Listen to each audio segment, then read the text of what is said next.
Budget Chairman, Republican Paul Ryan, is trying to change the focus on Capitol Hill. He has put out a new report on government spending on social programs. Ryan says the government has created a poverty trap, and here to talk about that, Lars Larson, syndicated radio host on Compass Media Networks, and Simon Rosenberg is president and founder of the New Democrat Network and a former campaign advisor for President Bill Clinton. Gentlemen, happy Monday to both of you.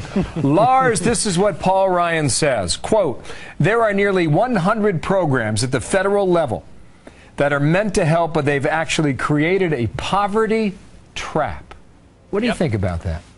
I think he's absolutely right. Think about it this way. In most of the states in America, you'd have to make $15 an hour working full time to equal the kind of benefits that you get from all the government programs if you sign up for all of them. In some states in America, very few, you would have to make $20 an hour, or about $40,000 a year, just to equal what you can get by signing up for all the welfare programs of all, every kind out there. Subsidized housing, subsidized food, medical care, subsidized education, this, that, and the other thing. It's a mess. And our government, especially under President Obama, who has doubled the number of people on food stamps, is turning America into a European-style welfare state. And it's not good for the people, and it's certainly not good for our budget position. So, Simon, do you think this telegraphs what we'll see for the midterms, that the Republicans will change the narrative and that they will start talking about how to reform some of these welfare programs rather than just criticizing Obamacare?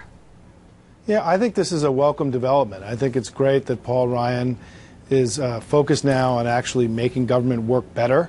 I think it's clearly the beginning of a process. We have to pass a budget. The Republicans were unable to pass appropriations bills last year, and one of the reasons we ran into those budget problems at the end of the year was the infighting in the Republican House over how to actually do the budget.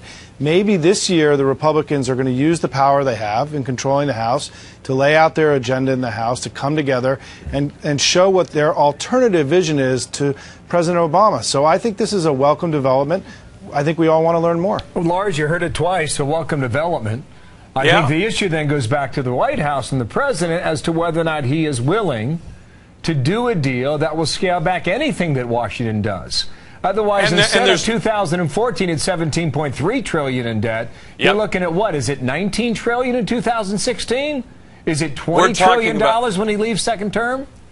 It's disastrous. And here's the thing. The House is in disarray because, if you take a look at what happens to most of those bills over the last 4 or 5 years, our government has not run with the kind of budget process we used to have, where there was careful examination of different budget packages, and then they could go to the Senate and actually get some consideration. But since Harry Reid and the Senate have effectively said, we're not going to pass any of those individual budgets, it forbids that, or it creates a problem where the House can't actually create a budget and have a close look through committees and hearings at how we're spending this money. And again, the president has just expanded these social welfare programs dramatically at a time when we can't afford it. Simon, we do have some specifics from Paul Ryan. He says we need to stop measuring success by how much we spend. That makes sense. He said Head Start is failing to prepare kids for school, which is what it's designed to do. And he said Medicaid has little effect on patients' health improving. So again, do you think that, I know you said this is a welcome change from the Republicans, do you think these are compelling enough arguments that they will carry the midterms with these? Well, let's see. And I think it's important, though, to put it in perspective that, the budget deficit isn't being driven by spending on domestic programs like this. The budget deficit is being driven by a slow economy, historic levels of defense spending. But certainly entitlements. Entitlements are the thing that everybody can't get their arms around. 60% of the spending. Allison, if I had finished, that was my next point. If I had finished. Sorry, Simon. But this is different from, these are different from Medicare and Social Security, right?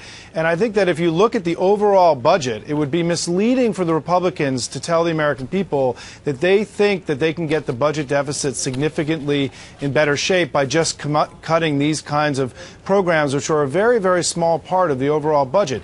It's a welcome development. We can always make government work better. I trust that Paul Ryan's coming at this from an honest place, that he wants to make these programs work better, and let's have this debate. The war on poverty 50 years later. That's the report from Ryan. Gentlemen, thank you. Great to debate with you. Sure. The last